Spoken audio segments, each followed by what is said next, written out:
I pray that this Balalo should follow the presidential directives. I am happy that many of them who are wise are transferring their animals away from northern Uganda. As I talk now, trucks are ferrying the animals. But nevertheless, there are some stubborn people who think that they are going to use the big people in the military. And the truth of the matter, right now in Acholi sub-region, we have 15 ministers who are having animals in northern Uganda. We are having about 35 UPDF officers who are having kraals and animals in northern Uganda, and about 26 members of parliament who are having kraals. So those people, they think that they are going to use their connections for their animals to remain in northern Uganda. I am happy that the president is very serious at this particular moment. I pray that they should follow. And I was also told that court, the High Court in Kampala, has shifted the case to Gulu High Court. And we are going to follow. But from the look of things, I feel these Balaalos are wasting their time. Because you may go to court, court may rule in your favor. But so long as the community are not in your support, you will never enjoy staying in that particular area. The most important thing is to build a good relationship with the community. We are chasing them because they fail to live together with the community. The animal-human conflict has never been resolved. They fail to control their animals in destroying people's crops. That's why we are saying we cannot live together with the animals. Naturally, we are agriculturalists. So in the north, people survive out of agriculture. Then when your animals are destroying our crops, it means we are not compatible. We cannot continue staying together. So I pray that instead of running to court, let them not waste their resources. Let them not waste their time. Let them move and try to negotiate with the community. Let them follow the presidential directives. And then other things may be done later on. I'm also grateful that from the directives, after when these Balaalos who are wandering up and down, they are being ferried back, there's going to be a verification exercise. Therefore, those who claim that they properly fenced their land, they bought the land genuinely, let the verification team move on the ground and confirm, rather than running to court, wasting your resources, because you will not succeed even if you continue. There are ultimatum of time that if you they go beyond this time. Yes, the ultimatum was given. It was the 25th, which has already passed last week. That was the time given for them to voluntarily leave northern Uganda. Now, since the ultimatum was given, and they gave within 65 days for the UPDF to complete the operation. As I talk now, the UPDF are moving in the bush from village to village, hunting for these Balaalos. I am happy that they are getting them. Like in my constituency, some of them, what they are doing, they are running away to hide their animals deep in the bush. But the security personnel are pursuing them. They are collecting them right from the bush, asking them to park the vehicle and leave. So the exercise is moving on very well. I am very happy, and I pray that it should continue this way until when these Balaalos who are wandering with animals in northern Uganda are all cleared.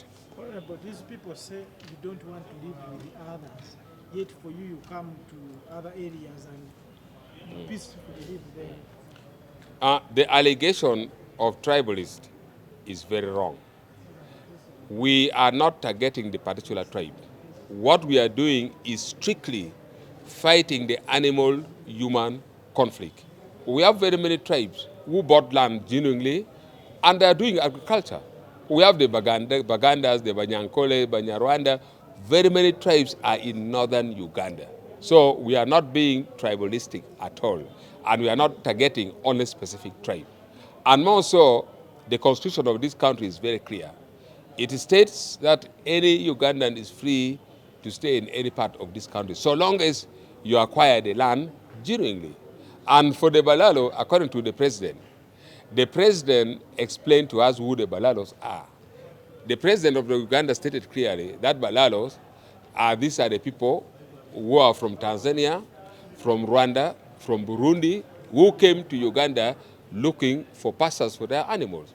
Therefore, the Balaalos are non-Ugandans. So we are not targeting any tribe. And if you want to do agriculture, if you want to build, we have plenty of land in northern Uganda, even within the urban settings and the rural setting. So we welcome everybody. All right, but they say why doesn't government first verify before they evict them? They say they are not against the eviction, but they say they should first verify before they are evicted. These Balalo are not serious. You know, this is the third executive order given. In 2023, when the president gave the executive order, the verification was done, and they were advised to fence off their land. They were advised to have water sources within the kraal. They were advised to control their animals, never to destroy people's crops. You know, some of them became very stubborn. That is why we as leaders, we had to raise again to the president that these people have failed to cope up living together with the community. So everything was done, and the leeway was given to them. Enough time was given to them. On that, they are very stubborn, and they think that they are untouchable. That's why all this is happening. Asante sana. Okay, thank you, my brother.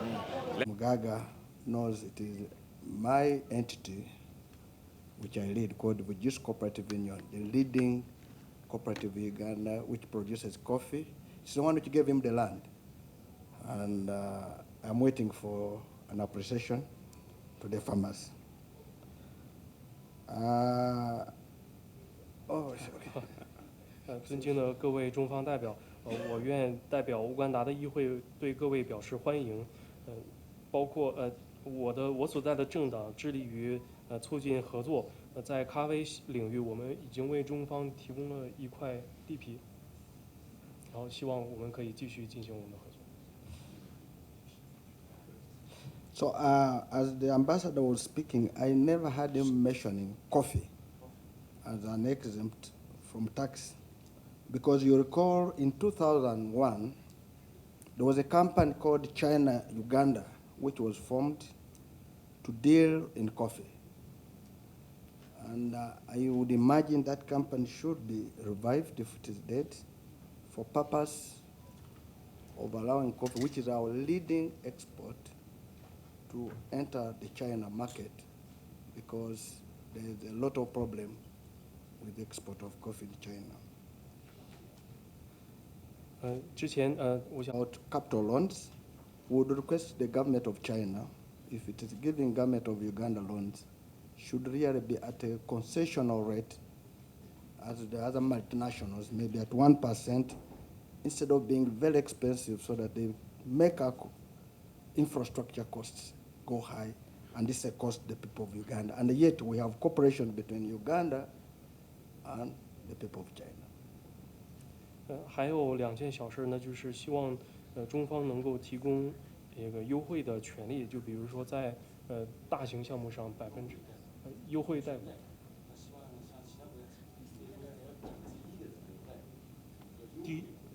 低利率的贷款，优惠贷款。希望中国为乌方在许多大型项目上提供利率1%的优惠贷款。So we look forward to working with you. As our speaker said, we will visit China as tourists, but we would need more tourists in Uganda, because Uganda is the most happiest country with happy people and the most hospitable country in the whole world, which God has given everything. 还有就是像议长先生所说过的那样，就是希望中国和乌干达的游客可以增进往来。China simpler, so that we can trade with you. Don't complicate the registration processes. Don't complicate the inspection processes. Don't complicate the certification processes for us also to benefit as people of Uganda. 让两国之间的贸易变得更加简单，避免一些限制性的检查和这些复杂性的措施，能够切实的造福两国。On behalf of Parliament of Uganda and our Speaker, we thank you so much for paying a courtesy call on us. We look forward that what we have discussed today will be implemented for the people of Uganda. God bless you. 最后想代表乌干达的议会再次感谢中方代表团的礼节性会见，我们会落实我们今天会议所讨论的成果。 Your Excellency, the gentleman next to me.